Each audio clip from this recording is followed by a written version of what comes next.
as you know, is the big topic about best athletes in East Chicago Central history. I'm gonna ask you your opinion on that, and also not only in football but also in basketball as well. So let's start off with football. Um, Give me the best quarterback. Best quarterback. Now, this is ever you saying now? Yeah, I've seen very limited. I've seen limited games just as I got older like that. But just going off kind of what people say in actual games that I did see, I would have to say Keon Frazier. He can kind of pick you apart. Number two, I want to say Bob Gillis. Well, outside the fact that we related, Bob was just an athlete. He can get it done out there.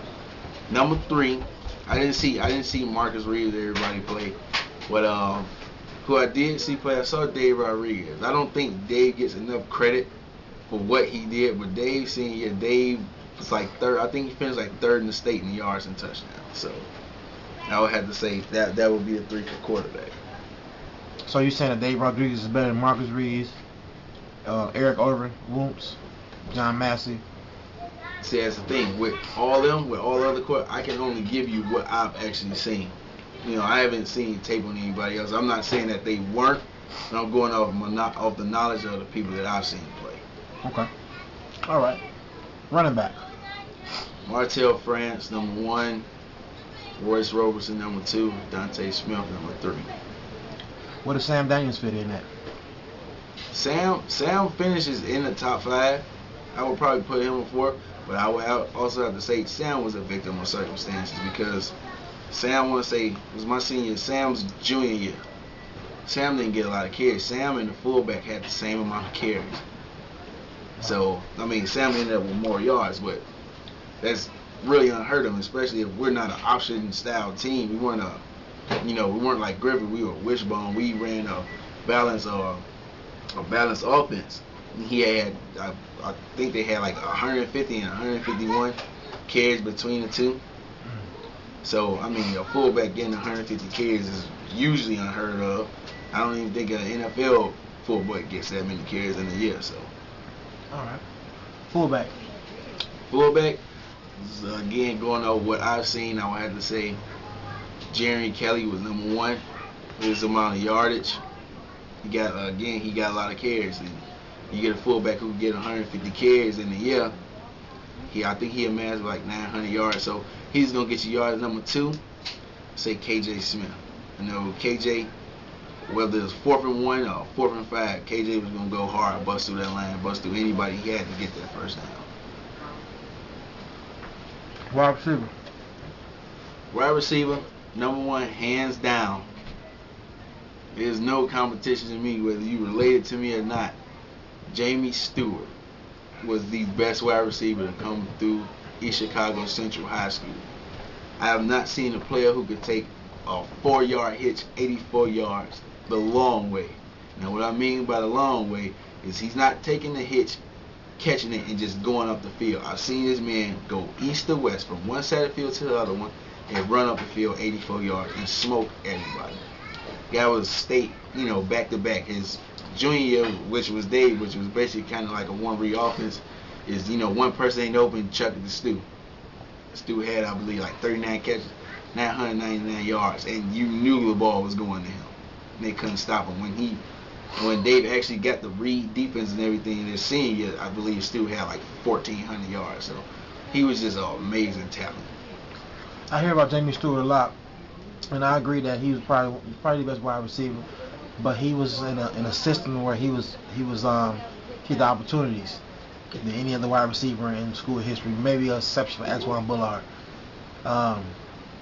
So are you saying that he's the better athlete and a better football player than maybe Antoine Kennedy's, Chris Broaders, Antoine Bullard's, James Braden's, Tommy Signar's? I can name more. Anthony Dodell, Greg Dodell, Judah Parks. I'm gonna say yeah. From what I hear with Judah, I believe Judah got hurt or something like that, couldn't play his senior year. No, he didn't get hurt. He just didn't want to play because he was gonna be a basketball player. Okay, well, see, that was his choice. That was his choice not to be regarded as the best. My cousin Anthony Dodell, junior year had a great junior year, but senior year couldn't. I mean, he couldn't match that production just because he said the quarterback felt the need to run all the time. Yeah. But despite whatever we had, you know, Stu's junior year, he had big numbers. Seniors had big numbers. His sophomore year was the year we went 3-7. Stu played, I believe, 3 games and probably finished with I think the most yards catching on the team. It was either him or Jamal Garrett. It might have been Jamal, but given that this person had 3 games and he finished second or first on the team in receiving yards. Offensive lineman. Offensive lineman. I actually played with Brian Trutland, you know, and I actually got a chance of watching him. That's probably one of the best lines that I have seen. It was my sophomore year, so I would probably say Trutland was the best one. D-lineman. D-line. I would go, it's probably a toss-up. I heard his name, Robert Smith, Yeah. I believe. I heard he was pretty good. But just me going off what I seen, Kawan Short. Okay. Very athletic person. That D tackle started at center, you know, for the state championship basketball team.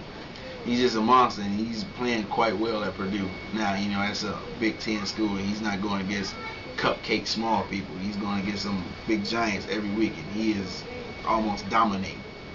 All right. Linebacker. Dante Smith, number 1. I believe that's probably universal. Believe hands down. Man, I've seen it against Griffith. I still remember the game. I still remember the quarterback. Versus Griffith, it was Tyler Radke. I've seen Dante make every tackle in a series, playing linebacker, whether the person was down the field or whatnot. He made every tackle in one series. I believe like their first game against Portage, he had like 20 plus tackles. So it's Dante Smith, back-to-back time defensive player of the year. Cornerback. You going corner or just DB in general? DB. Keon Action Jackson. D1 scholarship and everything. From what I heard, that he could have went to other schools as well, but he was a lockdown type of person. Big guy, real physical. Had real good hands. That's why he started at wide receiver. But if you threw it in his direction, he was probably gonna take it from you. So I would have to say Keon Action Jackson. Yeah, he's one of the ones I remember. Great talent. How about safety? You got anybody in safety?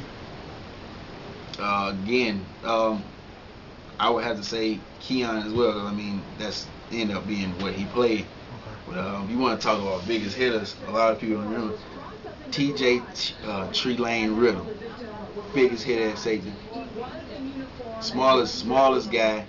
You know, he wasn't big guy real fast, but T.J. Riddle hit like a Mac. Now give me your starting 5 in basketball, East Chicago Central history.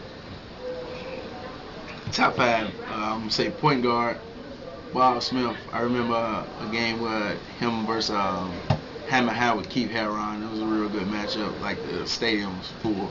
So I'm going with Bob at the 1. Shooting guard. We'll take Corey Stokes. Size, athletic ability. Stokes is, man, I believe his record high, I think it was like 47 in one game, still standing. Small forward. Now, to me, toss up. You go toss up because I could probably take Woods. Or I could take Jeff. How about each one? Smooth is, I think, one of the best players that come through. Statistically, he did a lot as far as being a player. But given size, I think Smooth is probably like 6'4", you know, and he wasn't as big as Chris Woods or Jefferson was, you know. So you want Woods or Jefferson? I'm gonna take Woods. All right. I'll take Woods in that one. Power forward. I'm going with Carlton Udi Baker. Got packed the arena. I still remember all the newspaper clips, Harley the Angel, everything. Just him on the cover of the sports page dunking on somebody. It was ridiculous. Like, he was the first person I ever seen in a losing effort get the cover. When they lost their first game to Westside, he was on the cover dunking the ball. So I would take him. Center. don't recall like too many great centers to come through, but pure physicality, I'm going with Big Rick Wright. All right, real quick, give me your best player in football ever. Okay, now give me your best player ever in football, East Chicago Central history, and also the best ever in basketball. Football, I won't say it's a hands down decision, but I will go with the person. As far as me understanding the game a little bit more as I got older and everything, we'll go with Dante Smith. Got it done on both sides of the field. You know, he's amazing. Junior and senior year, I believe he had like 186 tackles and then had over 1,200 rushing yards. So that's a lot. The guy never left the field. I got you. Basketball. Basketball, possibly, I would probably pick Corey Stokes. So I would take Stokes over quite a few people. Yeah, great basketball player. There should be no argument with that. All right, what is Mike Smith currently doing right now? Currently, well, I just finished school this past May and everything. Still looking for like that career type job. Got a few interviews and everything, but just trying to be a successful man. You know, make my mother and father proud. Just like have somebody, you know, they could look at, make them feel like they were successful as a parent. You know, it's kind of like more of a life goal now. It's just make them appreciate and like, you know, love the fact that they made this choice to have me, you know, and stick around and be in my life like they did. What kind of advice can you get an athlete to may one day be in your shoes or your position? You know, if you love something, as far as sports go, you know, you stick with it, but always keep that realistic view that it may not happen. Not everybody's going to the NFL. Not everybody's going to the NBA. You know, a lot of them, I would urge more people to try and play football just for the simple fact is more scholarships in football than there is basketball. You got to understand it's only 12 people, you know, on an active basketball roster, but you got like 88 in football. So it's a lot more scholarships that go around, and usually if you play basketball, you be pretty athletic on the football field.